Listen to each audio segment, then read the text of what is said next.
Hey, what's going on? Really, really happy to have with me Serj from System of a Down. The new project that you have, I can't wait to hear all of it. And I know I've got to wait till Friday, but Elasticity, the song, the video just sucked me right in.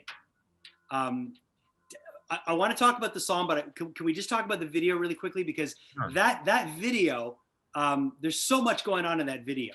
Right from from the way it's laid out, you figure out that it's a loop. From the talking tattoo, from the little accents. There's that little part where the old lady's going like this, and so tell me all about that, and tell me how much you had input into that. So the video was a brainchild of a good friend of mine. He's a director named Ilya Neischuler. He produced the video, got another director he works with to direct it. And he was in Russia at the time, and we were all in lockdown. And I'm like, I really I hit him up and I'm like, he made a film called Hardcore Henry. I don't know if you've seen. Yes. Um, you did? Oh, okay. Yeah. So Mike Patton did all the music for it. that's right. Yeah. No, no, no. Wait, Hardcore Henry? No, I his think. wife No, sorry, it wasn't Patton didn't do the wasn't music for it, Patton. but Hardcore Henry was the one that was the first person shooter. That's right. Yes. That's right. Okay. Yeah. Yeah, yeah, Sorry. yeah. Yeah. So yeah. Anyway, so I did a guitar thing for him on that, but he had his wife who's a composer compose. Anyway, we became friends, and so we've been wanting to work together, and so I hit him up. I'm like, I really need some help. Like we're running a deadline on this, and I I'd like you to do something, think about something. And he just came back with this really, this kind of like a short film idea, Yeah. and with Sasha Bortkic, that who I had met in Russia, and she's an amazing actress. She's worked with a friend of mine, Anna. She's a director in Russia, an Armenian, um, Anna Malikian, and so it's kind of like things just fell together, and she was willing to do it, which was amazing, and so he started the whole venture, and I'm like, wow, this looks really like this. The whole concept looked like almost like 50s Soviet, like kind of this big hall and Yeah. Yeah. running around and getting nowhere, like this just Yeah. thing. And then the tattoo is like all modern and crazy. And it just became a really interesting kind of video. And I really dug it. I like the fact that it wasn't like he wasn't trying to be spot on with the lyrics. Like he was Right. just Right. kind of, It really felt like it really felt like the song is a standalone thing. There was an interpretation, like kind of like a short film interpretation that went with it, but it brought so much more to the song. I agree. You know what I mean? And it was cool because the first time I heard the song was through the video. Yeah. Oh, yeah, yeah, So yeah. Cool. which if you grew up kind of when we did, that was the whole experience. It's like you got a video and it was so. I'm kind of glad that I got to experience it that way rather than listening to the music first. So Right. because immediately it left an impression on me. I was like, wow, this is. Very cool. Very cool. Yeah. But going back to the song, what headspace were you in when you were making this stuff? Because I hear Jello Biafra. I hear there's some massive hooks in there. It's almost like got an 80s, almost like some talking heads in there. There's a lot of stuff in there. So where were you at when you were putting this together? So most of the songs were written 5-6 years ago, Okay. between LA and New Zealand, wherever I was at the time. And yeah, they just came to me in that format. I think the first one was How Many Times, which is very ballady, kind of beautiful, starting with pianos.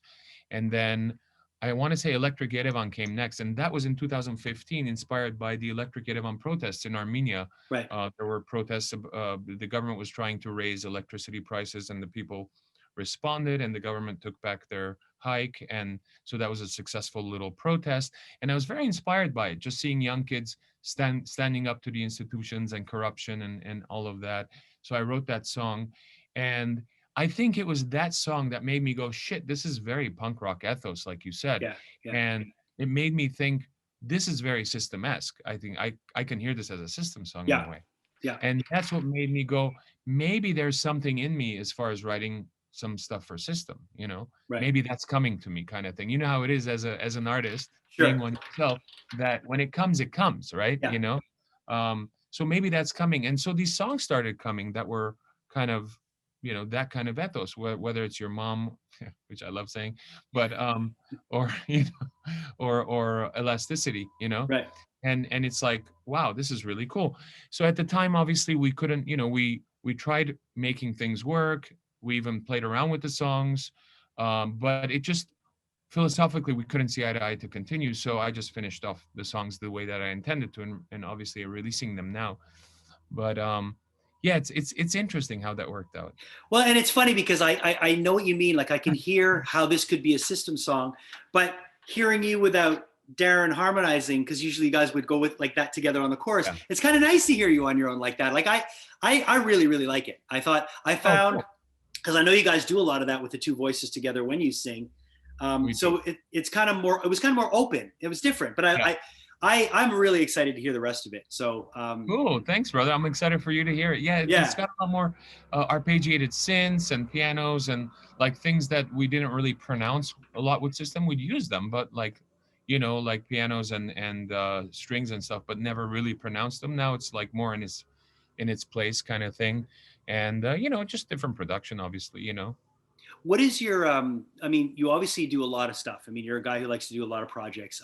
You've performed with symphony orchestras, you've scored stuff. What has been the thing that you've discovered, besides obviously, system of is its own machine and all that, but what are the things that you've discovered on your own as an artist that you've really, really taken to, that have been completely different from, let's say, the rock formula, like, the EP that's coming, or system? What have been those other avenues that you've discovered that have really brought you a joy that you didn't really think you would get? Scoring to picture in two ways: scoring to picture with my own paintings, Okay. where I paint and I score to them. So there's, so Well, that's cool. You do that? I do that. Oh, Each that's really painting cool. is a score. So I've done a collection over the last 4 or 5 years. I've done a collection of over 60 paintings. We've done many exhibitions, group exhibitions, gallery stuff, and museum stuff, and mostly between LA and New Zealand, because that's the two places I live in. That's the two places I paint. Right. But also scoring to picture to films. I've scored a bunch of films and I continue to score. I'm doing one for a Netflix series now. And so that's really taught me a lot. And it gives me the opportunity to be creative within limitations, which is fun, because Right. when you're writing your own shit, there are no limitations. Yeah. But having limitations make things faster and easier. Well, Because that's what I was going to say. A lot of people that come from the background of being a musician in a democracy where there's power struggles, when they get put into a situation where they're kind of hired to be a musician, it's almost like they're like, I don't want to tell anybody, but I fucking kind of really like this. yeah. No, I like it because, the challenge is to still be creative, and Right. which I hope that I still am, and I am. And but you know what instruments you're going to use. Like, you're not worried about, because once you figure out what the director likes, what the idea of the film is, then you try to come up with the tone of the film successfully. Once you do, you've landed it, then you know what your palette is, what you're going to use instrumentation wise. Once you know that, then it's really up to you, however you want to design that. What I love about films is each score I've done, each soundtrack I've released has been a completely different musical genre. Oh, really? Okay. Like an artist's dream come true. Like, it's just not the same thing. You do orchestra on one, and you do electronic on another. You do like these weird sounds with pianos on one, and then I don't know, you do an action is like boom, bombastic, full fucking blast. Yeah. It's all different. So, and I like making them different because I've done that already. Right. Who wants to do the same thing again? It's like, Yeah. so to me, it really feeds into that need to do something different with musically and creatively, and with my own paintings, I do the same thing. I score my own paintings. It's I didn't even know you did that, and I'm going to look into it. Obviously, Cool. people can look into that, and you can find stuff on that, right? Oh yeah. We've got the paintings are on my website, actually, serjtankian.com. You can look them up, and the format we use and the app that we use to do optical recognition that recognizes the painting and stuff. It's all there. Very cool. In terms of composers, like I'm a big soundtrack guy, so Cool.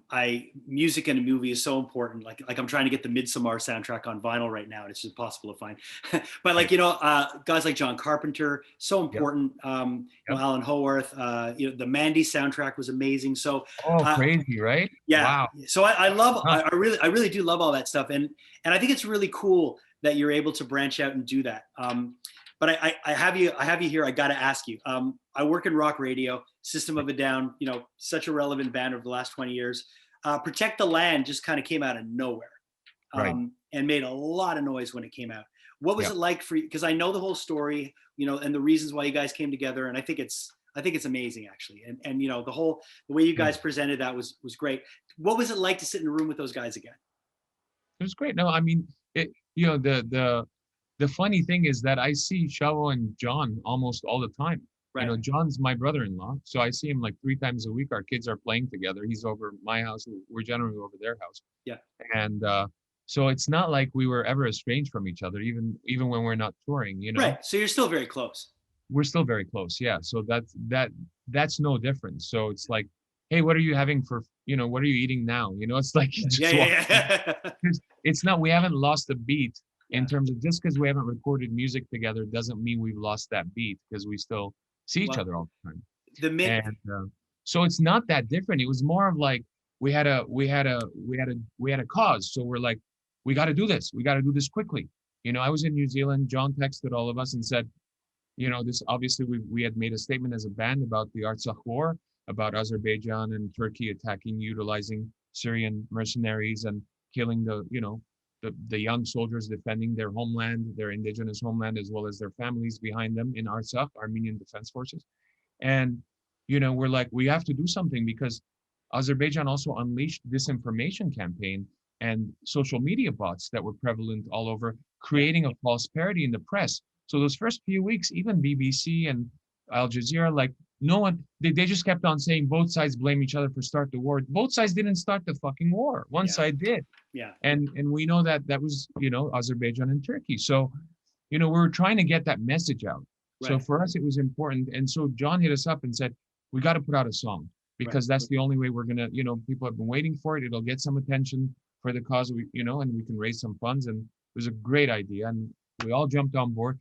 So we went from not writing together for 15, 16 years to we got to put a song out like tomorrow, you know, like typical band fashion, right? Typical band fashion. We got to do it now. Yeah. We got to all or nothing. All or nothing. Yeah, totally. You get it. But it's also the cause, like because the war was going on. We wanted to make an impact when it was necessary to make an impact, you know, because if the war was over and you do that, it's not as effective. So we literally, and we're lucky that Darren had a song, Protect the Land, that related to the issue and the soldiers protecting their families and the land, etc. And so we all jumped on it. I did my vocals in New Zealand, then came over, did some extra ones here in LA, and John and Shavo, you know, they played their parts on it. And then we jumped on the second song, almost like a B-side, Genocidal Humanoids. And that was just right on the spot. We're like, okay, let's do it. Great. Right. All right, have you done the guitars? No, just drums. Okay, let's do the guitars. Like it's just like, it's more like nobody's thinking, is this middle eight section perfectly, you know, in tune with the rest? And like normally as artists, you're really getting into the nitty gritty of it. No, it's more like this is going to make an impact. This is going to make a statement. These are the weapons we have. Right. Let's fucking put them out. And it probably brought you guys right back to the beginning. Yeah. Right. Which is nice. Yeah. Which is very nice. And it was great doing something for not us, you know, for not our own artistic integrity, for not our own business, for not our own observation of worth, ego, whatever, and just do it for something else. And that is why it was powerful. That's why it worked. Yeah. I know this is completely off topic, but the minute that we're allowed to come back into each other's country, I have to go to Vegas and I got to go to John's comic store. Right. Dude, the stuff that he posts. Are you a comic head? Yeah. I mean, I'm like, yeah. Oh, there you go. Like that Torpedo Comics. I bought a Black Panther #1 off of him at San Diego Comic-Con years ago. Wow, cool. Yeah, I was actually there with Eddie Ortel. Oh, nice. How is Eddie? He's good. Dr. Evil. Yeah, he's still there. Yeah, he's still Dr. Evil, you know, he's still the same. Yeah. But it's funny because I was walking the floor and I'm walking by and I'm like, oh, this place really has great stuff. And I look and I'm like, John? He's like, hey. I'm like, dude, you own a comic store? He's like, yeah. And then I started looking into it. It's crazy. So it's nice to see all of you guys find other passions because I see how he runs that and he's extremely passionate about it. Oh, he is very much so. And he's been doing comics, you know, for decades. Like he's one of the leaders in that field as far as both wholesale and retail now. He's got 2 stores. So yeah, he's really passionate about it. First time I saw System of a Down play, you guys were first of 3 opening up. It was you guys, Incubus, and Soulfly. And I remember seeing you guys in Toronto at the Opera House, and it Oh, that's was right. you guys were in an RV, and That's right. I remember just saying, "Wow, System of a Down in a club." It was like it was, and you know, fast forward to being able to share the stage with you guys in 1999 at the Whiskey was like, because you guys can bring it whatever room you're in, you can bring it. I mean, it's the energy can be on a 50-foot stage, or it could be on a you know, if you're playing on a drum carpet, it's there. Obviously, you know that energy is important. Is there more stuff coming planned for 2021, or you're just taking? I mean, I think if anything, the world's taught us to take it a day at a time. Yeah. I don't know. You know, we'll see. Time will tell. But we just did, you know, those 2 songs last year that I'm very proud of, and we're all doing our own thing, putting stuff out right now, and we'll see if the winds bring us back together for putting stuff out again. We do have, you know, we had a full concert series that was planned for last year that was canceled due to COVID. Also this year that was canceled due to COVID. We do have a few shows in LA that were delayed till October. Right. So I'm hoping that works out this year, you know, if everything is good to go as far as concerts in the US. And then we'll see what the future brings. We are taking it day by day, obviously. Yeah. And I'm obviously that massive, you know, the massive Faith No More Korn tour was just, that was gonna be fun, man. That was gonna be fun. I was looking at tickets to go to LA for that one. I mean, you know. Oh wow, cool, man. But I cannot wait to hear Elasticity. I wish you nothing but continued success. I love the fact that, you know, you're a true artist, and it's nice to see that. And when I heard that song, I was like, yep, he's got it. He's not, you know what I mean? It's and it's nice to hear you. It's nice to hear you do something in a contemporary, like not a, you know what I mean, like in a modern kind of rock vein, but on your own. It really stood out. So I think I hope you do more of that writing within the band, because I appreciate that. Thank you. It's really, really good. Oh, that's rad. Yeah, no, it's kind of funny because at one point I'm like, I asked my manager that I work with, I'm like, send me like the reports, send me some of the, I want to hear what the DJs are writing, like what, or program directors and stuff like that. And I was just laughing. It was just funny because it's either like, wow, this is awesome, I'm putting it in rotation now, or what the fuck is this? I have no idea. You know, and I love that. I love the fact that Elasticity, the song, was so challenging. I think Electric Yerevan will be a little easier to digest, but you know, it's just funny to me just seeing, I mean, what I saw with System when we started 20 something years ago is some of that hasn't changed. Like it's kind of funny. And you guys were way ahead of the curve when it came to kombucha. That's right. It's like, look, it's everywhere now. You guys seen about the kombucha. Nobody knew about kombucha. The kombucha people. So, hey, it's such a pleasure to chat with you, man. Likewise, brother. I'll let you go. Yeah, you too, and I'll let you go enjoy your day. But I'm actually gonna press order. I'm gonna grab one of the vinyls and support you, because I'm looking. Yeah, man. Thank you so much, man. I can't wait to hear it. I've got a room full of vinyl here, so it'll be. That's rad. You're a vinyl head. That's awesome. Totally, dude. Vinyl, toys, all kinds of shit. So that's why John's whole thing with torpedoes, like, I see what he has in his vault there when they do the videos, and I'm like, Jesus Christ, man! Like, you have to have a massive insurance policy for that place. I'm sure he does. Yeah, because it's like he's got, like, you know, he's got $1 million books in there. Oh yeah. Like crazy. He does these he does these finds. Like he's the guy that goes and finds stuff. You know, for his company. Yeah. So he'll go to Colorado, he'll get a call that someone's got a collection, he'll fly wherever and then look through them. And he can't look through everything because the guy might have like 100,000 comics. And he'll just go pick stuff out of boxes and then go, this is how much I'll pay for this collection. And then sometimes there'll be a book that pays for the whole collection or more, which is crazy. It's just that whole world is really interesting. Yeah, it really, really is. And I'm really involved with Comic-Cons in Canada. I'm a spokesperson for a bunch of them, and I've been collecting since I'm a kid. So yeah, when I saw he had that, I was like, next time I'm in Vegas, because I don't like to go to Vegas, to be honest. It's not my thing, but not mine either. But that's a reason to go. Cool. Right on. Hey, really nice to chat with you, man. Honestly. Nice to chat with you as well. Thank you. Thanks for your time, brother. Have a wonderful rest of your day. You too.